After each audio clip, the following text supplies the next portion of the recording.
बहुत से लोग ऐसे भी मिल जाएंगे जो भूत प्रेत या फिर किसी आत्मा पर विश्वास नहीं करते हैं, पर उन सभी में कुछ ऐसे भी मिल जाएंगे जो आत्मा पर विश्वास भी करते हैं और ये मानते भी हैं कि आत्मा का वजूद हमेशा रहता है, आत्मा अमर है और आत्मा कभी मरती नहीं। अपने अपने मन की बात है, कोई भूत प्रेत पर विश्वास करता है तो कोई नहीं करता, पर हकीकत यही है कि जब इंसान है तो आत्मा भी है। तभी तो जब आत्मा शरीर से निकल जाती है तो किसी को मरा हुआ समझा जाता है। इंसान के शरीर का महत्व उस वक्त तक ही है जब तक शरीर के अंदर आत्मा मौजूद है। जब शरीर से आत्मा निकल जाए तो इंसान के शरीर का महत्व खत्म हो जाता है। बस वो एक मिट्टी का पुतला बचता है जिसे मिट्टी में समा दिया जाता है। शरीर के अंदर से आत्मा निकलने के बाद शरीर एक निर्जीव चीज बन जाता है। शरीर माटी की ही तरह होता है जो माटी में मिल जाता है। अच्छे लोगों की आत्मा भी अच्छी होती है, पर बुरे लोगों की आत्मा बहुत बुरी हो जाती है। मोक्ष मिल पाना इतना आसान नहीं है। हर किसी की आत्मा को प्रेत योनि में भटकना पड़ता है। वो अपने अधूरी इच्छा को पूरा करना चाहती है, पर अफसोस वह अधूरी इच्छा अधूरी ही रह जाती है। बहुत सी आत्मा तो ऐसी होती हैं जो किसी के शरीर को अपनी वाश बनाकर बहुत दिनों तक चुपके से उसके शरीर में रहती हैं और अपनी इच्छा को पूरा करती रहती है। बुरे लोगों की आत्मा को चैन कहाँ है? वो तो प्रेत योनि में बहुत दिनों तक भटकने के बाद चैन नहीं पाते हैं। उन्हें फिर भी चैन नहीं मिल पाता है, पर लोगों के दिमाग में एक बात हमेशा घूमती रहती है कि क्या आत्मा होती है? अगर आत्मा होती है तो क्या आत्मा अमर है? जैसे सवाल बहुत सारे, उन सवालों का एक ही जवाब है, हाँ आत्मा होती है, जिसे लोग भूत प्रेत या चुड़ैल के नाम से जानते हैं। अपनी जिंदगी में मैंने भी एक बार किसी की आत्मा को देखा है, इसलिए मैं कह सकता हूँ कि आत्मा होती है, क्योंकि मुझे इस बात पर पूरा यकीन है और मैंने अपनी आंखों से किसी की आत्मा को देखा है। और जिसने आत्मा को देखा है वो इनकार कर ही नहीं सकता कि आत्मा होती है या नहीं होती, क्योंकि जिसको भी इस चीज का आभास होता है, एहसास होता है, वो कभी भी अपने जीवन में इस चीज का इनकार नहीं कर सकता। एक बार की बात है, मैं अपने दोस्त के घर गया हुआ था। मेरे दोस्त के बड़े भाई की शादी थी। मेरा दोस्त मेरे साथ ही पढ़ता है। हम एक साथ एक ही कॉलेज में पढ़ते हैं। वो और मैं एक साथ एक ही कॉलेज हॉस्टल में भी रहते हैं, जिस वजह से उसके और मेरे बीच गहरी दोस्ती है। जब मेरे घर में कोई त्योहार रहता है तो मैं उसे बुला लेता हूँ, और जब उसके घर में कोई त्योहार रहता है तो वो मुझे बुला लेता है।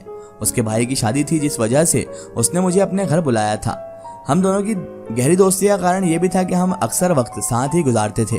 कॉलेज साथ जाते, हॉस्टल में भी साथ रहते और बाकी का वक्त भी हम साथ ही गुजारते थे। हम अब बेस्ट फ्रेंड बन चुके थे। और उसके भाई की शादी थी, इसलिए उसने मुझे इन्वाइट किया था उसके भाई की शादी में आने के लिए। उसका घर गाँव में था, वो एक गाँव में रहा करता था और उसके भाई की शादी थी, जिस कारण मुझे उसके गाँव जाना पड़ गया। उसके भाई की शादी थी, हम सभी वहां पर शादी में शामिल होने के लिए आए थे। शादी में बहुत से लोग आए हुए थे, उस लड़के के रिश्तेदार और भी बहुत से लोग। उसका घर पूरा भर चुका था। घर में इतने मेहमान आए कि घर के अंदर सोने की जगह ही नहीं बची थी। रात के समय हम सभी छत के ऊपर सोते थे। रोज हमारा यही मामूल था कि हम रोज एंजॉय करते शादी में और उसके बाद खाना वाना खाकर छत पर सो जाया करते थे।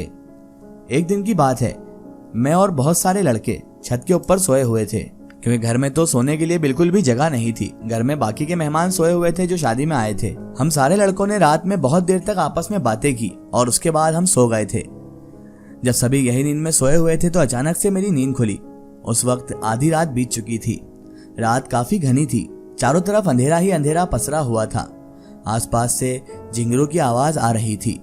झिंगुर जो कि बहुत ही खतरनाक आवाज निकालते हैं, तो उसकी आवाज और खौफनाक ऐसा माहौल क्रिएट कर देती है जैसे कि कोई हॉरर मूवी का सीन चल रहा हो। अगर उस खामोशी को कोई तोड़ रहा था तो किसी के झाड़ू मारने की आवाज। मुझे ऐसा लगा कि मेरे दोस्त के घर के बगल में जो घर है, उस घर के आंगन में कोई झाड़ू दे रहा है। मैं सोच में पड़ गया कि आखिरकार इतनी रात गए, रात आधी बीत चुकी है, इतना सन्नाटा है, यहाँ पर कौन झाड़ू मार रहा है? चारों तरफ अंधेरा पसरा हुआ है और कोई अंधेरे में झाड़ू क्यों मार रहा है? यही सवाल मेरे दिमाग में और जहन में घूमने लगा। मैं बहुत देर तक तो इसे इग्नोर किया, लेकिन जब मुझे नींद नहीं आ रही थी तो मैंने सोचा क्यों ना चलकर देखा जाए। कुछ देर तक तो मैं आवाज को सुनता रहा झाड़ू की, फिर अपने बिस्तर से उठा और छत के उस कोने की तरफ बढ़ गया जिस कोने से झाड़ू मारने की आवाज आ रही थी। मैंने देखा कि एक औरत रात के अंधेरे में झाड़ू मार रही थी। मैं सोच में पड़ गया कि इसे क्या जरूरत लगी है इतनी रात को, कितनी रात गए यहाँ पर झाड़ू मार रही है। मैं गौर से उसे देख रहा था। रात का अंधेरा था जिस वजह से मुझे कुछ साफ नजर नहीं आ रहा था, पर मैंने देखा कि एक बूढ़ी औरत थी जो अपने घर के आंगन में झाड़ू मार रही थी। समझ में नहीं आ रहा था कि इस बूढ़ी औरत को क्या सूझ पड़ी जो इतनी रात को ये झाड़ू मारने निकल पड़ी है। और इतनी रात को इतने सन्नाटे में झाड़ू लगा रही है। बेचारा कोई कमजोर दिल वाला हो तो वो इसे देखकर ही मर जाए या फिर डर तो जाए और बेहोश तो हो ही जाए। मैं भी इसी सोच में पड़ चुका था कि आखिर इस बुढ़ी अम्मा को प्रॉब्लम क्या है और ये इतनी रात गए झाड़ू क्यों मार रही है। लेकिन कहते हैं ना कि इंसान की जब मती मारी जाती है तो वो कुछ ऐसे काम कर लेता है जो उसे नहीं करना चाहिए। कुछ देर तक देखने के बाद मैं अपने बिस्तर पर आकर लेट गया। जब सुबह हुई तो मैंने ये बात अपने दोस्त को बताई। मेरा दोस्त बोला कि इन सभी के ऊपर ध्यान मत देना, फिर से कभी उसे देखने मत जाना और ना ही उसके करीब जाने की कभी कोशिश करना। इतना कहकर मेरा दोस्त मेरे पास से चला गया। मैं सोच में पड़ गया कि मेरा दोस्त ऐसा क्यों बोला। मुझे उस वक्त कुछ भी समझ में नहीं आया।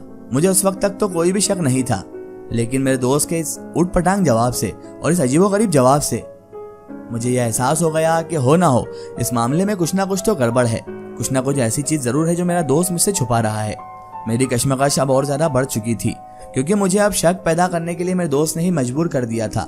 उसने मुझे मजबूर किया था कि मैं इस बारे में सोचूं और पता लगाऊं कि आखिर ये माजरा क्या है जो मेरा दोस्त मुझसे ये सब बातें छुपा रहा है। उसके बाद तो हम सभी शादी के काम में व्यस्त हो गए थे। फिर से शाम हुई और हम सभी छत पर सोने के लिए चले गए। उस रात हम सभी काफी देर तक आपस में बात करते रहे, काफी इंजॉयमेंट किया, काफी बातें की। लेकिन पता नहीं बातें करते करते कब आधी रात का समय भी गुजर गया। आधी रात के बाद फिर से झाड़ू मारने की आवाज मुझे आने लगी। उस झाड़ू मारने की आवाज सुनकर मेरा दोस्त खामोश हो गया, क्योंकि उस वक्त हम सब जग रहे थे। पिछली रात जैसा नहीं था कि सिर्फ मैं अकेला ही जग रहा था। अभी तो सभी लोग जग रहे थे और उस झाड़ू मारने की आवाज को सुनकर मेरा दोस्त पता नहीं क्यों खामोश हो गया था। हम सभी से बोला कि आप सो जाते हैं, कल सुबह जागना भी पड़ेगा। पर मेरे अंदर जिज्ञासा थी कि आखिरकार आधी रात के समय कौन बूढ़ी औरत है जो झाड़ू मार रही है। मैंने अपने दोस्त को सोने से रोक दिया और कहा कि पहले मुझे एक बात बताओ कि ये झाड़ू कौन मार रहा है। मैंने अपने दोस्त से पूछा कि ये औरत कौन है जो आधी रात के बाद झाड़ू मार रही है। मेरा दोस्त बोला कि इन सभी चीजों पर ध्यान नहीं देना चाहिए। मैं अपने दोस्त से जिद कर बैठा और मैं उससे बातों में अड़ ही गया कि मुझे तो बताओ ये औरत है कौन, मुझे बताओ तो सही ये औरत कौन है जो आधी रात के समय झाड़ू मारती है। बहुत पूछा, बहुत मिन्नतें की, बहुत इल्तिजा की, तब जाकर बहुत पूछने के बाद मेरा दोस्त की जुबान खुली और वो बोला कि ये जो औरत झाड़ू मार रही है ना, वास्तव में वो एक बूढ़ी औरत नहीं है, बल्कि ये बूढ़ी औरत की आत्मा है। बहुत दिन पहले इस घर में एक बूढ़ी औरत रहा करती थी। उस औरत का रोज आदत थी कि वो सुबह सुबह ही अपने घर के आंगन में झाड़ू मारती और घर आंगन को साफ सुथरा करती थी। उस बूढ़ी औरत का एक ही बेटा था जो इस समय परदेश में रहता है। वो औरत बहुत ज्यादा अपने बेटे को याद करती थी। बेटा परदेश में रहकर पैसा कमाता है और अपनी बीवी बाल बच्चे को साथ में परदेश में रखता है, लेकिन अपनी माँ को बिल्कुल भी नहीं पूछता था।